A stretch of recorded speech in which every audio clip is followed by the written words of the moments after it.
Bonjour à tous! Est-ce que ça vous arrive de regarder votre calendrier puis de vous rendre compte que vous avez tout simplement pas assez de rendez-vous? Avez-vous déjà eu l'impression que vous deviez saisir chaque opportunité parce que vous en aviez si peu? Dans cette vidéo, on va voir 6 clés utiles à ouvrir la porte qui conduit à générer des leads de qualité.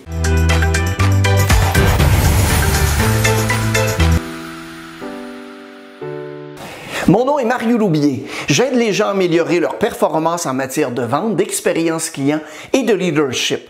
Les émotions mènent les décisions. C'est pourquoi ma mission, c'est d'inspirer les gens afin de créer leur engagement. Le mot lead en vente signifie une bonne opportunité d'affaires. Ça peut être une demande Internet, la visite d'un client chez vous ou tout simplement un appel téléphonique. J'ose espérer que vous cherchez à générer plus de rendez-vous pour évidemment améliorer votre chiffre d'affaires. Peu importe ce que je viens de dire en ouverture, si vous êtes confronté aux problèmes que j'ai mentionnés, le vrai problème auquel vous êtes probablement confronté, c'est que vous passez la majorité du temps à attendre que les opportunités se présentent à vous. Vous ne créez rien sinon attendre. On appelle ça la prospection de l'espoir. Vous espérez que les clients vont se présenter, vous ne créez rien parce que vous n'avez pas de processus clairement défini. Laissez-moi donc vous expliquer ce qui est typique de l'approche à l'ancienne, parce qu'il y a de fortes chances que c'est ce qui se passe. La première chose qu'on voit dans l'approche de la prospection à l'ancienne, c'est qu'on ne sait même pas combien de rendez-vous il nous faut au départ pour réaliser notre chiffre d'affaires. Si vous ne le savez pas, vous partez déjà d'une situation de totale incertitude. Et tout ce que vous allez faire, ça ne vous mènera jamais à atteindre votre objectif. Donc, l'une des clés de prospection efficace, c'est de savoir ce qui se passe, puis de travailler jusqu'à ce que vous sachiez exactement combien de rendez-vous il va vous falloir. On va y revenir de toute façon dans un instant.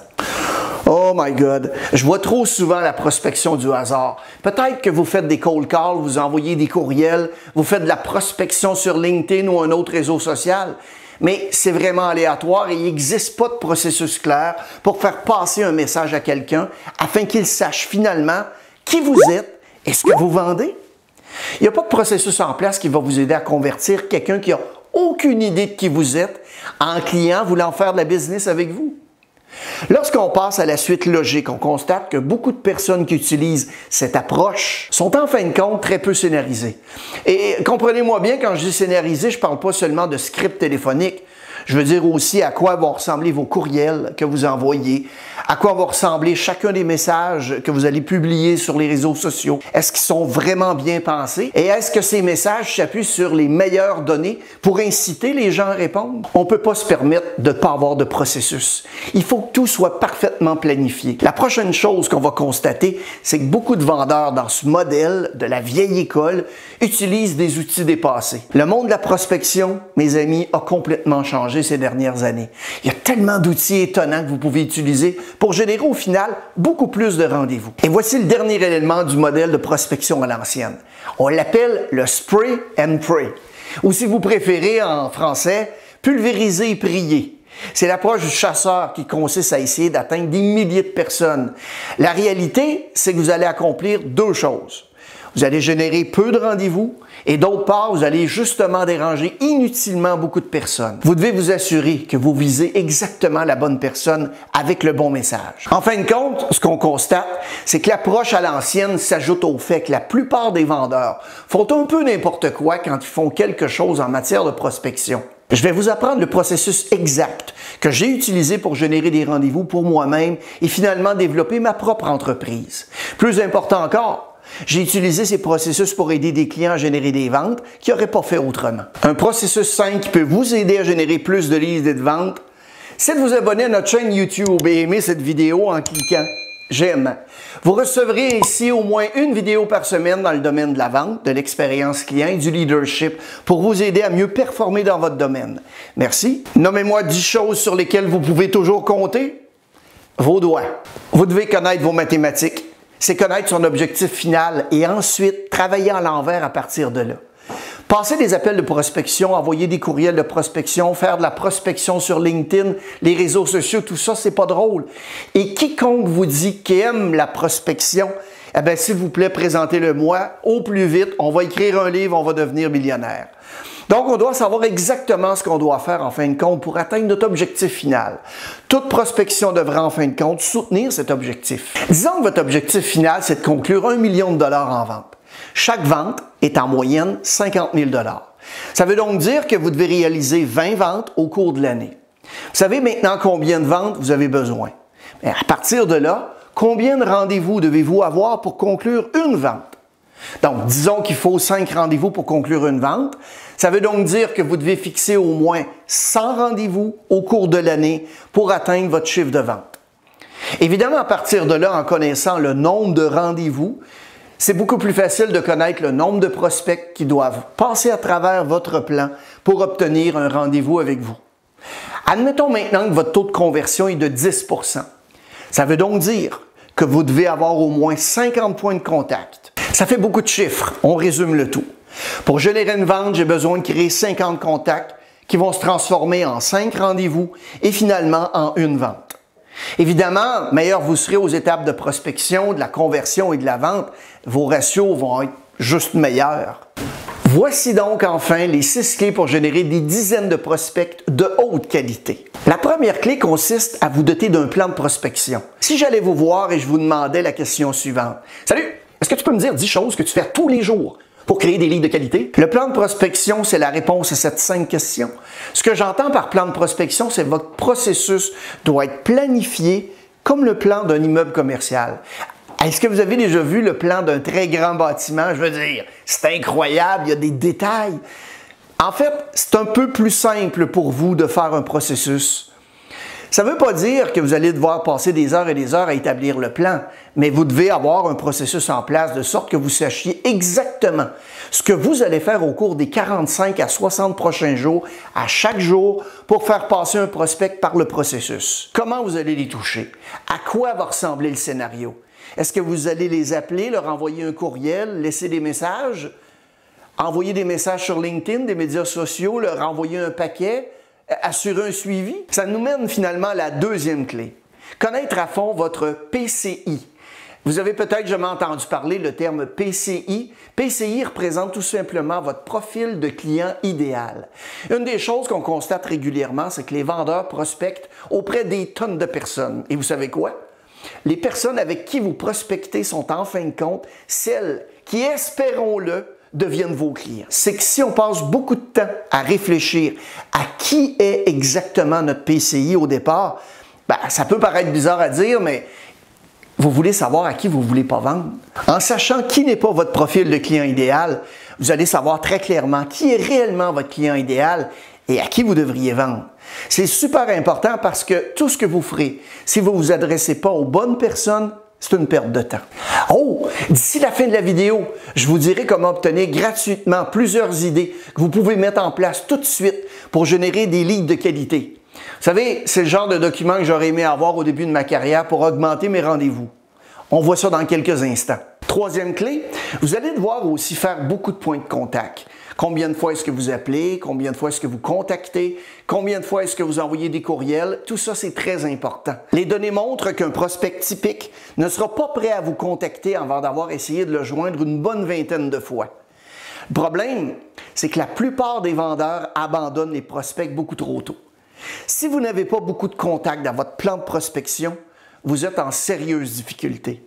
On ne peut pas se contenter, par exemple, de 5 tentatives puis les abandonner. Si vous faites ça, vous perdez des nombreuses occasions de vendre. Il devrait y avoir beaucoup d'actions, de sensibilisation, de différentes manières en utilisant différents supports.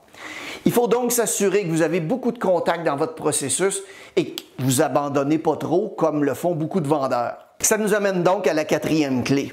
Vous devez exploiter tous vos outils. Vous devez donc tirer parti de nombreux outils. Le nombre d'outils qu'un vendeur peut utiliser pour générer des opportunités de grande qualité aujourd'hui est vraiment malade. Il faut en exploiter un grand nombre. Je ne dis pas que vous devez disposer de 20 outils différents, mais vous devez disposer de nombreux outils qui pourraient vous permettre d'utiliser l'automatisation du courrier électronique ou d'exploiter plus efficacement LinkedIn ou les réseaux sociaux. Tous ces différents outils dont vous disposez vont vous aider à mener à bien vos campagnes. Le plus important, c'est que vous aurez besoin de ces outils pour vous aider à mettre au point votre projet. Vous savez, parce qu'en fin de compte, le plus grand atout dont vous disposez, c'est votre temps. Si vous n'utilisez pas votre temps de façon efficace, tout ça, ça ne sert absolument à rien. N'oubliez pas qu'une fois que vous avez généré des rendez-vous, vous devez vendre, hein? Il faut donc que vous ayez le processus pour générer ces rendez-vous, puis ensuite, vous devez évidemment avoir un processus en place pour finalement convertir ces rendez-vous en quelque chose de plus. Vous devez être super efficace des deux côtés. On ne veut pas se contenter de prendre des rendez-vous pour avoir des amis. On veut des rendez-vous pour pouvoir réaliser des ventes. Ça nous amène à notre prochaine clé qui est le numéro 5. Vous voulez tout scénariser. Chaque interaction que vous avez avec le prospect doit être entièrement scénarisée. Ça ne veut pas dire qu'il n'y a pas de place à l'improvisation. La vente, c'est une affaire d'improvisation et de science. Et la science, c'est le scénario. La réalité, c'est que la majorité des vendeurs passent plus de temps à improviser qu'à rédiger des bons scénarios et à les utiliser. Le scénario, c'est des questions que vous voulez poser. C'est ce que vous voulez dire quand vous parlez avec quelqu'un au téléphone. Ce que vous écrivez dans votre courriel ou les messages de promotion que vous voulez faire dans LinkedIn ou les différents médias sociaux. Je ne dis pas qu'il ne faut pas avoir d'improvisation. C'est certain qu'il va y en avoir. Mais il y a des questions qui vont vous venir à l'esprit en fonction de ce que le prospect va dire. Et c'est ça que devrait être l'improvisation. Mais vous devez avoir des scénarios. Vous devez scénariser chaque élément de vos ventes. Parce que si vous y pensez un instant, est-ce que ça arrive souvent qu'un client vous dise quelque chose et que vous vous dites « Wow, je ne l'ai jamais entendu celle-là ». Sérieusement, si vous travaillez en vente depuis au moins 1 an, vous avez fait le tour du jardin. Il serait donc normal d'avoir des réponses intéressantes scriptées afin que vous soyez prêt. Souvent, des vendeurs me disent, tu sais Mario, j'aime pas ça écrire des scripts d'appel parce que j'ai l'air d'un robot qui lit un texte. Vous savez ce que je réponds à ça aujourd'hui? Si vous avez l'air d'un robot parce que vous utilisez un script, ça veut tout simplement dire que vous êtes nul dans l'utilisation de votre script. Pensez à un acteur dans un grand film ou une grande série télé. Un acteur n'a pas l'air d'avoir un scénario, il suit un script. Vous devez avoir ce processus. Si vous êtes au téléphone et que vous vous dites dans votre tête, qu'est-ce que je vais dire? Qu'est-ce que je vais dire si le client me répond ceci? Avoir un scénario signifie que vous pouvez exploiter toutes les meilleures lignes, toutes les meilleures intuitions possibles pour être beaucoup plus efficace. La 6e clé est essentielle, c'est votre appel à l'action. C'est quoi votre appel à l'action qui va faire dire à quelqu'un « Oui, j'ai le goût de passer un peu de temps avec ce vendeur au téléphone ». Parce que c'est vraiment ce que vous voulez leur demander de faire. Hein? En fin de compte, les gens savent que lorsqu'ils répondent à un vendeur ou lorsqu'ils sont prêts à recevoir un appel de vente, ils savent qu'ils vont devoir acheter. Il n'y a personne qui apprécie, je pense, cette expérience. Il n'y a personne qui meurt d'envie de se faire vendre. Il n'y a personne qui meurt d'envie de fouiller dans son portefeuille puis dépenser de l'argent.